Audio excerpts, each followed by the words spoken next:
Assalamualaikum warahmatullahi wabarakatuh. Saya Akbar Rizky Ramadan dengan NRP 21 2022 di sini saya akan menjelaskan mengenai metode membangun gedung 13 lantai. Yang pertama itu ada tahap pendahuluan. Untuk tahap pendahuluan itu yang pertama ada perencanaan dan perancangan, yang kedua ada perizinan, yang ketiga itu ada persiapan lahan, yang keempat ada pengadaan sumber daya, yang kelima ada evaluasi risiko. Untuk perencanaan itu seperti merancang gedung sesuai dengan kebutuhannya masing-masing. Lalu ada perizinan. Untuk perizinan itu seperti izin kepada badan pengatur bangunan yang setempat daerah sekitarnya masing-masing. Yang ketiga itu ada penyediaan lahan yang akan digunakan untuk proyek tersebut. Yang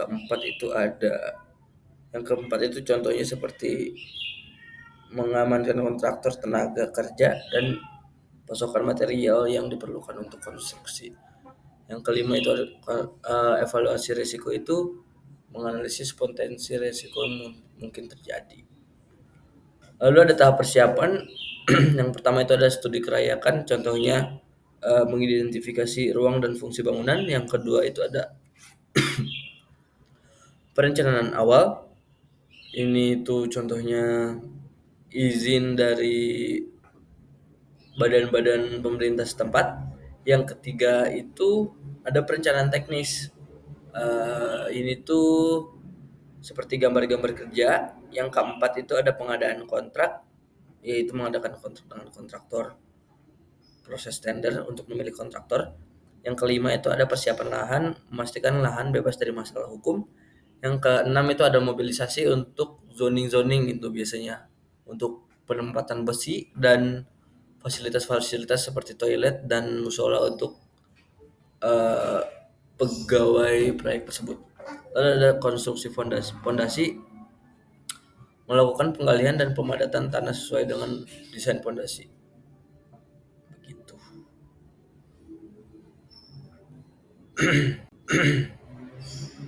Lalu ada pengerjaan substruktur. Untuk pengerjaan substruktur merupakan tahap penting dalam konstruksi bangunan, termasuk gedung 13 lantai. Substruktur meliputi semua bagian bangunan yang berada di bawah permukaan tanah, terutama fondasi yang berfungsi untuk mendukung keseluruhan struktur bangunan. Langkah-langkahnya itu yang pertama ada pengumpulan data awal seperti survei tanah dan analisis beban. Yang kedua ada pemilihan tipe fondasi. Fondasinya ada dua. Yang pertama ada fondasi dangkal dan fondasi dalam. Yang fondasi, karena kita memakai fondasi dalam, yaitu tiang pancang. Yang ketiga itu ada perancangan detail. Contohnya desain geometri dan dimensi. Yang keempat itu ada desain sistem drainase dan waterproofing, seperti merencanakan sistem drainase dan waterproofing. Yang kelima ada pemeriksaan dan validasi seperti inspeksi lapangan gitu.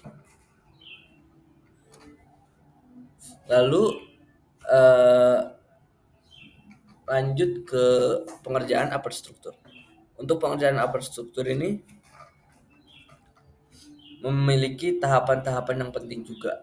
Yang pertama itu ada perencanaan, yang kedua itu ada pembuatan fondasi, yang ketiga itu ada struktur bangunan,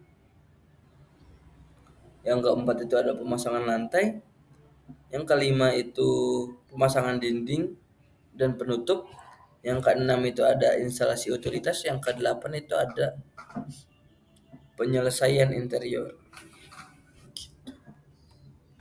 Ini ada gambar-gambarnya yang mungkin akan terjadi dalam pengerjaan upper struktur.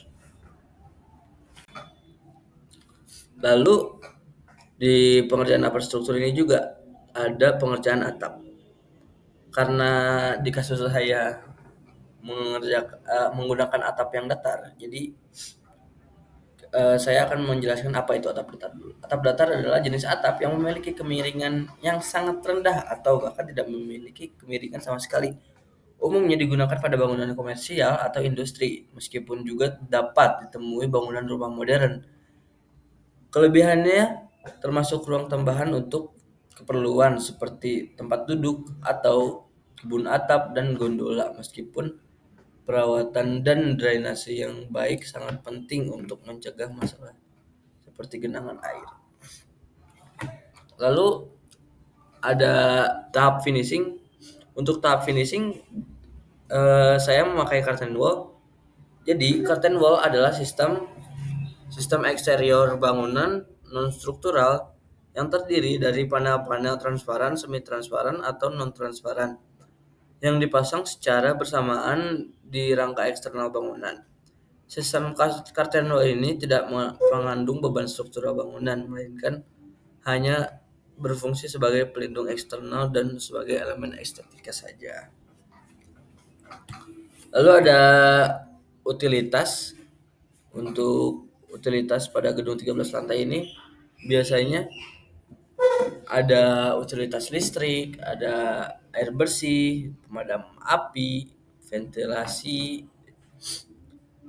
dan ada sistem pemanas, ada telekomunikasi, lift, saluran pembuangan, sistem keamanan, dan pencahayaan darurat. Gitu. Baik, sekian dari saya. Saya Akbar Syekh Ramadan. Wassalamualaikum warahmatullahi wabarakatuh.